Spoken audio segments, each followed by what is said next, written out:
खुशामदीद दोस्तों, मैं नूर हाजिर हूँ एक नई वीडियो के साथ आपके सामने। हम सीख रहे हैं इंग्लिश ट्रांसलेशन। और आज इंग्लिश ट्रांसलेशन में हम सीखेंगे मस्ट, कि मस्ट को कैसे यूज़ करते हैं सेंटेंस में। मस्ट का पहले ये जानेंगे कि मस्ट कौन से सेंटेंस में यूज़ होता है, जहाँ पर क्या हो ज़रूरी हो।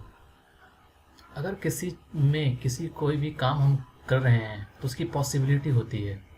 जैसे अगर मैं कहता हूँ कि मुझे ये काम करना चाहिए, लेकिन कहता हूँ मुझे ये काम ज़रूर करना चाहिए, मुझे ये काम अवश्य करना चाहिए।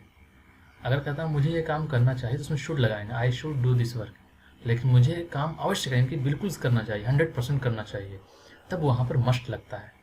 लेकिन अगर 100% नहीं है, मुझे ये काम करना चाहिए, मैं ये काम कर सकता हूँ, I can do this work, मुझे ये काम करना चाहिए, आई शुड डू दिस वर्क, लेकिन मुझे ये काम अवश्य करना चाहिए, ज़रूर, तो मस्ट लगेगा। ठीक है, तो इसका भी 4 सेंटेंस है। अफर्मेटिव यानी कि positive sentence, subject plus must plus verb 1 plus object, हमें उसे अवश्य मिलना चाहिए। We must he meet him. उस तरह से अगर नेगेटिव की बात करें तो मस्ट के बाद नॉट लगता है। तुम्हें घमंडी अवश्य नहीं होना चाहिए, तो you must not be proud. अगर इसका हम क्वेश्चन मार्क बताएं कि जो इंट्रोगेटिव शुरू में क्या था, क्या उसे इंग्लिश अवश्य बोलनी चाहिए, तो शुरू में मस्ट लग जाएगा, मस्ट ही स्पीक इंग्लिश। अगर नॉट रहेगा तो must he not speak English.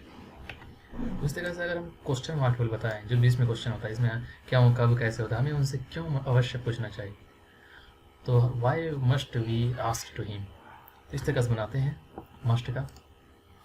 अब आते हैं इसके मस्ट के सेंटेंस में। प्रैक्टिस का सेंटेंस है और आप इसको देखें, बनाएं।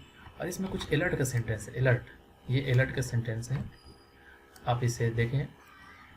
जैसे मुझे यह काम करने की ज़रूरत है, तो क्या होगा, ज़रूरत आपने पढ़ा था अभी, I need to do this work. मुझे ये काम करना है, तो क्या होगा, I have to do this work. मुझे ये काम करना चाहिए, तो क्या होगा, I should do this work. अब मुझे ये काम अवश्य करना चाहिए, तो क्या होगा, I must do this work. ठीक है, तो आप इसको बनाएं। अल्लाह हाफ़िज़।